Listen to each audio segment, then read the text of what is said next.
nécessaire de trouver entre l'homme et son milieu, étant entendu qu'il s'agit surtout de préserver le milieu et, si possible, de le préserver, de s'inscrire dans une dynamique de durabilité.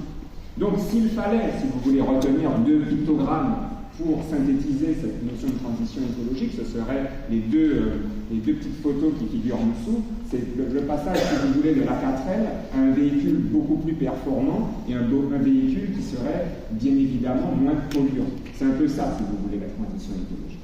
Alors, on peut la définir aussi, cette transition écologique, comme étant le concept qui vise à mettre en place un nouveau modèle économique et social, un nouveau modèle qui a pour but de répondre véritablement aux enjeux actuels, et les enjeux actuels, ce sont essentiellement des enjeux environnementaux.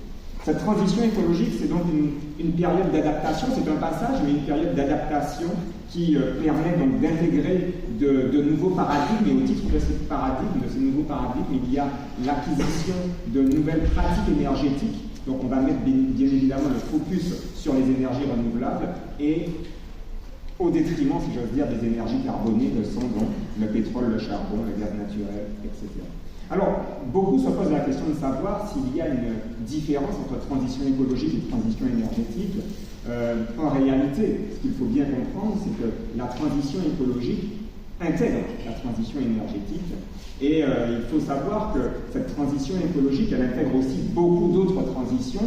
La transition alimentaire, puisqu'on parle de plus en plus de souveraineté alimentaire. Elle intègre l'écomobilité, puisqu'on parle de plus en plus de mobilité douce, de se déplacer différemment. La préservation de la biodiversité, on parlait tout à l'heure de hotspots, mais en fait, il faut bien comprendre que quand on parle de hotspots, ce sont certes des lieux qui présentent une biodiversité maximale, mais des lieux où cette biodiversité est en danger. Donc ça aussi, c'est un élément qu'il faut bien avoir en mémoire. Et puis, bien sûr, l'économie circulaire. Alors, face à cette transition énergétique, la France s'est dotée de 6 leviers importants. Alors, je ne vais pas les détailler, juste la lutte contre le réchauffement climatique, et on y reviendra très largement dans un instant.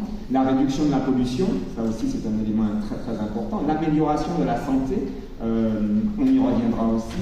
La réduction des déchets, la relance d'une nouvelle forme de croissance économique et particulièrement une croissance verte, et enfin la lutte contre la précarité énergétique. Alors, parallèlement à ces 6 leviers, la France s'est fixé 9 objectifs, et au titre de ces objectifs, il y a par exemple, avec les lunettes c'est encore mieux, il y a par exemple la réduction de la mortalité due à la pollution atmosphérique. Alors, c'est une chose dont on parle très peu ici, le fait que la pollution atmosphérique puisse tuer. Alors, nous ne sommes bien évidemment pas à Mexico City, nous ne sommes pas à New Delhi, à Calcutta ou à Bombay, mais il n'empêche que les aérosols qui nous parviennent, ces fameuses brumes de sable du Sahara, ces aérosols sont pleins de choses qui sont extrêmement nocives, puisqu'on y retrouve des matières fécales, on y retrouve des bactéries, etc. Et donc, à terme, il faut aussi se projeter en Martinique sur ce type de considération. Alors, dans le cadre de cette COP locale, COP territoriale, l'un des objectifs, c'est bien évidemment la baisse de 31% des émissions de gaz à effet de serre par rapport à ce qu'elles étaient en 2019. Puis, vous vous êtes fixés, nous nous sommes fixés 4 grands objectifs: mieux se déplacer, mieux produire, mieux se nourrir, mieux préserver. Et ces derniers se déclinent avec des objectifs, si vous voulez, avec des situations, on a les pourcentages de ce que l'on a déjà fait, et puis le champ du possible, c'est-à-dire ce vers quoi nous voulons aller. Donc, tout ceci, vous l'aborderez tout à l'heure. Maintenant, je voudrais véritablement faire un focus sur transition écologique et dérèglement climatique. Je ne ferai l'affront ici à personne, puisque je m'adresse pour la plupart à des spécialistes de ce qu'est le dérèglement climatique, mais vous le savez, nous avons rejeté depuis des décennies des quantités phénoménales de gaz à effet de serre dans la troposphère, dans les basses couches de l'atmosphère, du CO2, protoxyde d'azote, monoxyde de soufre, etc. Tous ces gaz finissent par faire quoi? Par faire augmenter la température des basses couches de l'atmosphère. Au cours des 110 dernières années, la température moyenne du globe a crû de plus 1,1 degré Celsius. Les projections qui sont, on va dire, les plus sérieuses indiquent que d'ici la fin de ce siècle, la température devrait s'élever dans une fourchette qui est comprise entre plus 1,4 et plus 5,6 degrés Celsius. Mais surtout, au-delà de cela, si vous voulez, ce sont les conséquences que cela va impliquer. Des conséquences qui sont à l'échelle mondiale, on va le voir, mais qui ont aussi des répercussions très concrètes à l'échelle locale. À l'échelle mondiale, bien sûr, la fonte des glaces polaires, ça on en parle beaucoup, les glaces de mer, la banquise qui, je le rappelle, au cours des 80 dernières années a perdu en épaisseur près de 60 cm. Ce sont des kilomètres cubes d'eau qui ont ainsi rejoint l'océan.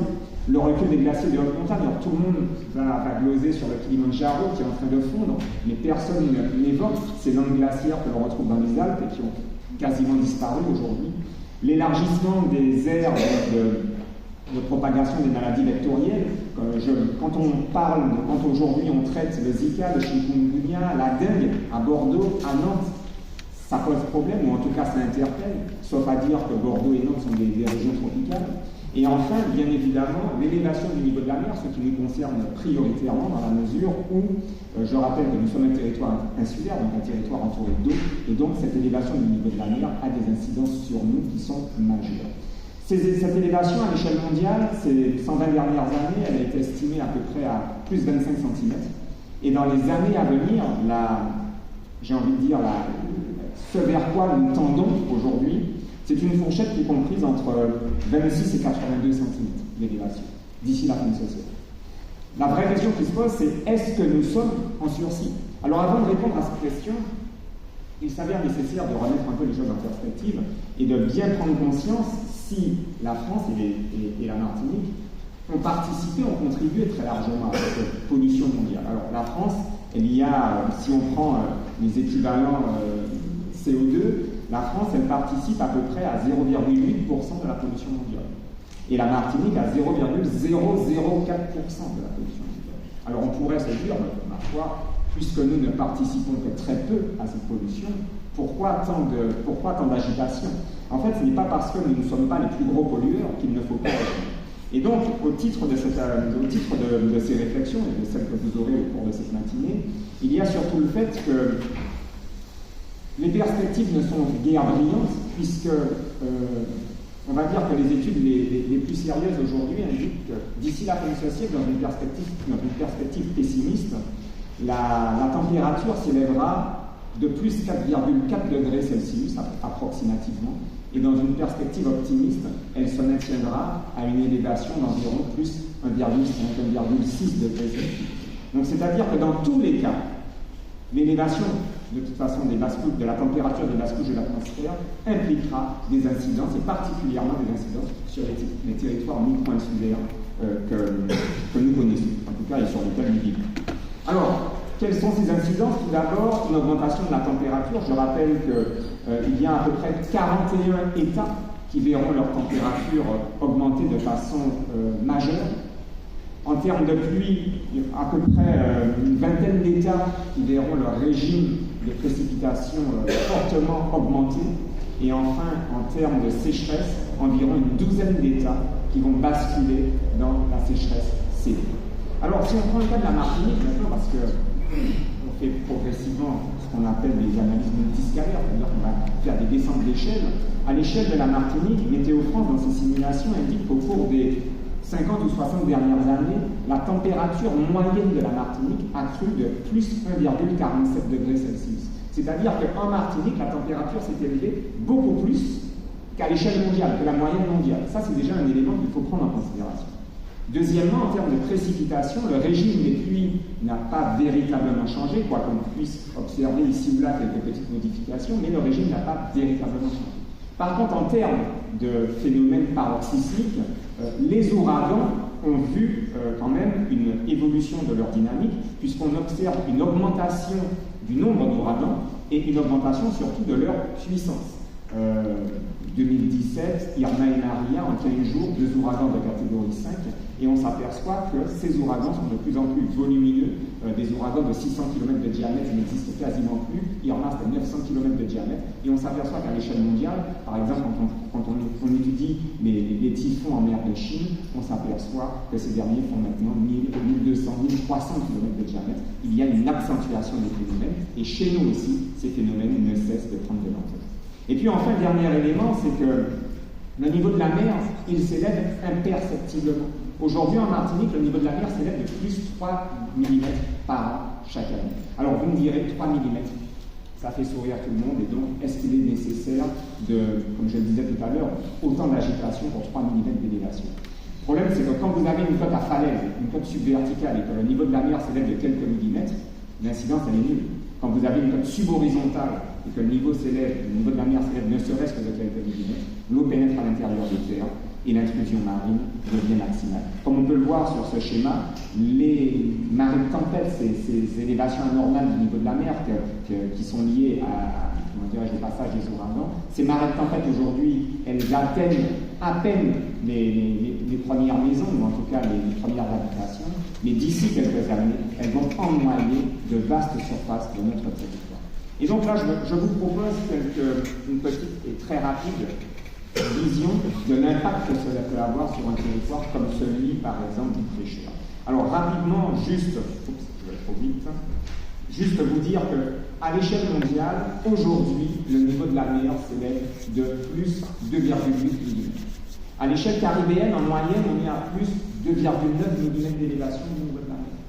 Et en Martinique et en Guadeloupe, on est aujourd'hui à environ plus 3,5 mm d'élévation chaque année. Si on prend le cas de la commune du Prêcheur, c'est un cas qui est très intéressant parce que le Prêcheur, c'est une petite commune, mais c'est surtout une commune qui est prise en étau entre son volcan et la mer. Donc il y a une vraie dynamique en termes d'aménagement du territoire. C'est un territoire qui, de 1947 à 2010, a subi une érosion côtière relativement importante. Une érosion côtière qu'aujourd'hui on a estimé à environ 2 km². Donc on a perdu sur une période, si vous voulez, d'une cinquantaine, d'une soixantaine d'années, environ 2 km² sur un territoire aussi petit, c'est énorme. Et le trait de côte se replie d'environ 2 mètres par an. Ça, ce sont des éléments qu'il faut prendre en considération. Si on ajoute à cela l'élévation du niveau de la mer à laquelle nous faisions allusion tout à l'heure, cette élévation du niveau de la mer, d'ici, on va dire, la fin de ce siècle, on se projette sur les années 2070-2080, on s'aperçoit que ce sont environ entre 108 et 162 bâtiments qui vont disparaître. C'est-à-dire qu'aujourd'hui, grâce aux simulations que Yoann Pellis et moi-même avons réalisées, nous arrivons véritablement à quantifier le nombre de bâtiments et le nombre de kilomètres de voiries, de routes qui vont disparaître à des pas de temps précis. Et donc ça, c'est intéressant pour l'aménagement du territoire. Alors, il faut remettre ceci aussi en perspective par rapport à l'histoire. Les photos que vous avez là, c'est des photos qui ont été prises en 1928. Et comme vous le voyez sur la photo de droite, c'est la plage donc, du Prêcheur au quartier Les Abîmes. Pour ceux qui connaissent le quartier des Abîmes, vous avez maintenant un cordon sédimentaire qui va faire une dizaine de mètres. À l'époque, cette plage faisait plus de 100 mètres de large. La photo de gauche, c'est la même plage après le passage de l'ouragan de 1928, ouragan extrêmement dévastateur qui a fait plus de 2000 morts à Pointe-à-Pitre. Et cet ouragan, vous voyez, même après le passage de cet ouragan dévastateur qui a généré une trentaine de morts aux pêcheurs, il restait encore un cordon sédimentaire relativement important. Or aujourd'hui, la plage du Prêcheur est réduite véritablement à un maigre cordon sédimentaire quand il reste encore ce cordon sédimentaire. Beryl en 2004 a eu une action extrêmement nocive sur le territoire. Et ce qu'il faut bien comprendre, c'est que le Prêcheur n'est pas un cas isolé. On peut prendre le cas de Fort-de-France, comme vous pouvez le voir sur cette image, sur cette photo aérienne. Donc vous avez Fort-de-France. Si on simule une élévation du niveau de la mer d'environ, une fourchette qui est comprise entre plus 38 et plus 51 cm, fourchette, je précise, qui est une fourchette très optimiste, puisque vous avez aujourd'hui des simulations qui sont faites par des collègues américains qui estiment que sur ces mêmes territoires, l'élévation sera plutôt de 80-90 cm. Aujourd'hui, si on fait cette simulation, ça donne ça. C'est-à-dire qu'on voit bien que si vous regardez la partie droite de l'écran, on voit bien qu'au niveau de l'aéroport, on aperçoit un peu la piste, il y a des intrusions marines relativement importantes, la mangrove est totalement noyée, et surtout au niveau des quartiers d'Yvon, par exemple, la mer commence déjà à s'infiltrer à l'intérieur des quartiers. Mais si on simule une élévation du niveau de la mer, liée aussi au passage de l'ouragan, c'est-à-dire que ponctuellement, sur 48 heures, on pourrait avoir ce type de situation, c'est-à-dire que l'eau pénétrerait jusqu'au quartier Pierre-Saint-Gilles et jusqu'au pont Michel. Le Fort Saint-Louis, comme vous le voyez ici, retrouverait carrément son caractère insulaire, qui est son caractère originel. Alors, vous pourriez me dire, mais ça, ce sont des vues de l'esprit, ce sont des simulations, on se fait plaisir avec des ordinateurs. En réalité, ces vues de l'esprit, notre mémoire collective a tendance à l'oublier, mais je rappelle que ce sont des phénomènes qui se sont déjà produits. Alors, si on prend cette petite séquence, je rappelle qu'en 2009, ça c'est le boulevard du Général de Gaulle à Fort-de-France. À la suite d'un phénomène dépressionnaire, il y a une chute de la pression atmosphérique, donc le niveau de la mer remonte et le boulevard du Général de Gaulle est totalement noyé. On peut aussi regarder ceci. Alors, ça n'a pas été généré par l'IA, ce sont des personnes qui embarquent dans un ATR du pied dans l'eau, parce que la piste de l'aéroport, qui a été construite en zone tixotrope, c'est-à-dire en zone vinifiable et inondable, vous avez des personnes qui embarquent avec 10 cm et 15 cm d'eau. Donc, si vous voulez, ça ne sont pas du tout des vues d'esprit, ce qui prouve que si ça s'est passé, moi, sans être un grand voyant, je peux vous affirmer que ce sont des phénomènes qui se reproduiront dans les années à venir. En 2016, avec Johan Pellis, nous estimions dans une publication que la Martinique perdrait d'ici la fin de ce siècle à peu près 5% de sa superficie. En réalité, dans une nouvelle publication que nous avons produite exactement l'année dernière, en novembre 2024, nous indiquons désormais que ce sont plus 5%, mais entre 7 et 9% de la superficie de la Martinique qui disparaîtra d'ici la fin de ce siècle. Alors tout ceci a été repris dans le rapport du CESE sur la montée des eaux, parce qu'ils ont utilisé des chiffres. Mais au-delà de cela, si vous voulez, aujourd'hui, nous avons développé un outil qui permet véritablement, et je l'évoquais tout à l'heure, mais à des pas de temps différents, de quantifier véritablement l'avancée du niveau de la mer et l'impact de cette avancée du niveau de la mer sur des quartiers, sur des habitations, sur des kilomètres de route. Et donc cet outil pourrait permettre aux aménageurs d'anticiper. On peut prendre quelques exemples. Par exemple, on a là sur la communauté de l'espace sud, puisqu'on vient de remettre un rapport justement sur l'impact de l'élévation du niveau de la mer sur l'espace, sur ce territoire de l'espace sud. Une élévation de 55 cm du niveau de la mer entraînera à peu près 5% du ça veut dire que 5% du territoire communautaire serait impacté. Si l'élévation du niveau de la mer est 82 cm, ça veut dire que ce serait à peu près 10% du territoire communautaire qui disparaîtrait. Et si l'élévation du niveau de la mer est 2,20 m, ce serait à peu près 14% du territoire communautaire qui disparaîtrait. Donc ça, si vous voulez, ce sont des éléments qui sont utiles pour les aménageurs. Au-delà de ces éléments, aujourd'hui, je vais accélérer un petit peu, aujourd'hui, c'est ce tableau qui est très intéressant. Parce que maintenant, on peut aller encore plus loin et quantifier maison par maison, dire par exemple, madame, votre maison, votre hangar, ce pâté de maison disparaîtra grossièrement à telle échéance. Et donc, en termes, une fois de plus, d'aménagement du territoire, ces éléments devraient être pris en considération pour bâtir, par exemple, le futur SAR. Mais ce n'est qu'une idée. Donc, sur quoi je voudrais insister maintenant pour terminer, ce sera ma conclusion, c'est que tous ces éléments, si vous voulez, sont très intéressants. Intellectuellement, ils sont intéressants. Mais ces éléments de transition écologique, ces éléments de transition énergétique, ces éléments de transition mis en relation avec le dérèglement climatique n'auront de sens véritablement que s'ils s'inscrivent dans une dynamique qui est une dynamique aussi sociétale. Aujourd'hui, cette société, elle est malade parce que le taux de chômage est très important, parce qu'il y a des migrations de population. Je rappelle qu'en 10 ans, la Martinique a perdu environ 35 000 habitants. Et donc, si ces problématiques qui servent de socle au fondement même de cette société, si ces problématiques ne sont pas réglées, nous pourrons toujours gloser de dérèglement climatique, de transition écologique, de transition énergétique, mais cela n'aura aucun impact sur les populations. Donc moi, j'en appelle véritablement dans vos travaux à une mise en relation extrêmement forte de la science, donc de la science liée à la transition écologique, à la transition énergétique, mais une mise en relation surtout avec l'élément sociétal, car si le problème sociétal n'est pas résolu, le problème écologique ne le sera systématiquement absolument pas. Voilà, je vous remercie pour votre